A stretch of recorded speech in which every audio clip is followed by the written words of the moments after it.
Hi and welcome back to a new video using Art Anthology products. Today I'm sharing how you can create quick and easy backgrounds for spooky Halloween cards, and I'm using some of the Art Anthology coloration sprays and velvet paints. And it's really quick and easy. As you can see here, I'm using two sprays, in this case Timeless and Juicy, to create the background. Just really saturate the watercolor paper and then put it aside. Then I'm taking the next sheet of watercolor paper and I'm using Wild Orchid and Plush to really saturate the paper. And what I love about the Colorations spray is that they leave like all sorts of speckles and sprinkles and create really a random background. And that is really what I love about them. The third watercolor paper is using Clover and Avocado, and I'm always trying to use, as you see, for all those three sprays, that I'm using a lighter color of the shade and a darker color of the shade, and then I'm letting it sit. So I'm actually not heat setting those backgrounds because I want it to move, that it moves on its own a little bit.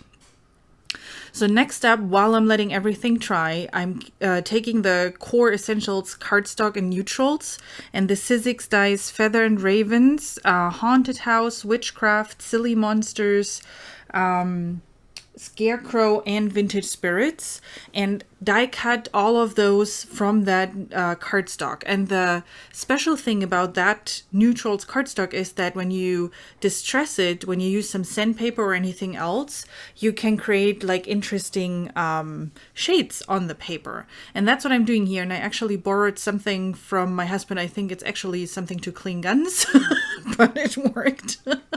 You just have to be very careful because those die cuts are really intricate and the paper is not the best quality. It's just interesting. So it's not really thick, but it creates this interesting distressed effect if you rub over it. Plus, that gun cleaning thing is not really sandpaper, so it's really fine. So it was kind of hard to get that effect there. But I'm trying, and I totally loved how it turned out at the end of the day. So after the Colorations sprayed backgrounds are dry, I'm just cutting them in half because I don't want to create a full color background. As you can see here, I just wanted to have like some colored area within the background. So I'm taking all of them, cut them in half. And this way, because I created 3 watercolor panels, I can create 6 Halloween cards. And it's, as you see, super fast, super easy, and you directly have 6 cards done and ready to send. So to add a little bit more texture, I'm taking the velvet paint and applying them through the dot matrix stencil. And I'm matching the colors to the coloration spray. So for the green one, I'm taking the Shamrock velvet paint and just randomly spread it through the entire stencil. Between all the colors, I obviously clean the stencil so I don't cross-contaminate any of the colors. The purple one is the Mardi Gras, and I have to say this is the first time I'm using that purple because I'm usually not a purple person. Oh my god, this is an awesome purple. It's really like a soft, fluffy purple. It's not one of those bright and really shiny ones that I don't like. This is an amazing purple, and I was super surprised, and I totally love it. So, and last one for the orange background, I'm using the Tango velvet paint. And again, I am all random there. There's no rhyme or reason on how I put the velvet paint through the stencil. And by the way, that paint is really, you can use it for dimensional stuff. So you can use it to paint something and you can use it to create dimension through a stencil. And that velvet paint will let you do that and don't fall like together that you don't have the dimension anymore. So next up, I'm creating all the card bases and all the backgrounds for the colored parts. And I'm basically just using some white cardstock layered onto some black cardstock and that onto a white card base. And then I'm adhering all the colored backgrounds using liquid adhesive just so I have a little time to adjust those onto my card bases. And I'm doing that for all 6. First, I'm just adhering the colored backgrounds.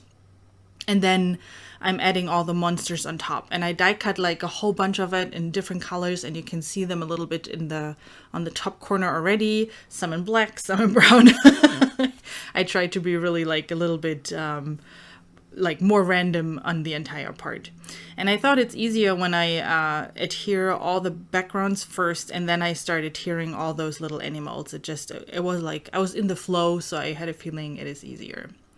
To adhere that watercolor paper onto the card base, it's really useful to use a strong adhesive because watercolor paper bends and it's like all crooked and wonky. So it's always good to have like really good adhesive at hand so you can, so that the paper really sticks to your card base. And then the last step is just decorating everything. And as you can see, again, I'm using the same adhesive. It's a Tombow Multi Matte Medium, whatever. And you know me, I'm not good with names. And just adhering it on there and then just letting it sit for a little bit so it really can dry all together.